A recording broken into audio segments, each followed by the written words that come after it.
there's brokenness around us. And God wants us in our neighborhoods, at our workplace, in our friend group to be the salt. You see, salt is interesting. It never has a purpose for itself. Only psychopaths sit down and eat a bowl of salt. Okay? You don't eat a bowl of salt. No, you put salt with something else. The purpose is always for someone else, for something else. It's always paired with something or someone. And so that's why he said, you are the salt of the earth, because salt does not exist for itself. I do not exist for me, I exist for you.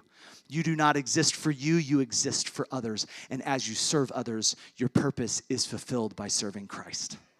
I want to give you one story and then we'll be finished. When I was in Thailand, I heard a story that maybe some of you have heard. I never heard it before. There's a whole book written on it by Philip Yancey. I intend to read it. It was about in World War II how there were men who were captured by the Japanese soldiers, and they were brought to Thailand, which was a neutral country, but they were brought there because the Japanese soldiers were taking these POWs, these prisoners of war, and they were forcing them to labor on a railroad that was being built from Burma all the way down to Bangkok. It was one of the most treacherous things. In fact, hundreds of soldiers died building this railroad because the Japanese were so cruel in their treatment of these prisoners. They would beat them into working 20-hour days, and then at the night, they would make them sleep in what was called death houses. They were death houses because they were filled with animals and snakes and diseases. And the culture developed in these death camps where everyone was out for themselves. It was survival. And so they were literally stealing each other's food, and they were killing one another, and they were doing everything they could just to survive. Until one day. One day, there was a Christian young man who was from Britain. He was a British soldier. And there was a routine check of all of the tools.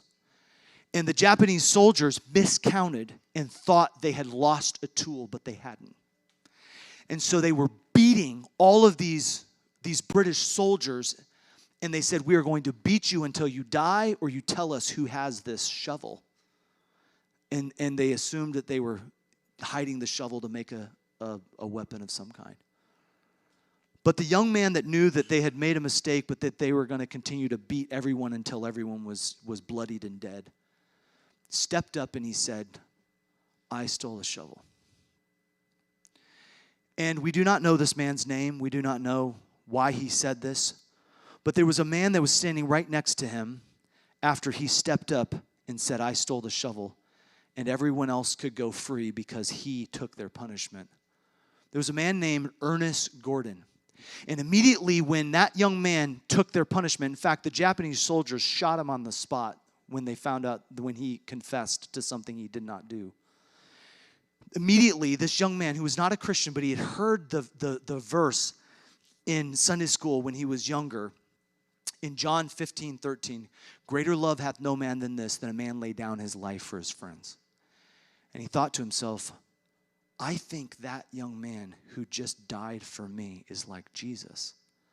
I think he took my punishment as Jesus took my punishment. And it changed Ernest Gordon for the rest of his life, but certainly for that time period. And Ernest Gordon went back to camp, and he got all the guys together, and he said, hey, we can either live like animals and try to survive alone, or we can start working together and we can serve one another. And from that time on, those soldiers started to love one another. They started to give food to one another. They started to wrap each other's wounds. They started to pray with one another. They started to quote verses to one another, and it changed the entire atmosphere in that camp.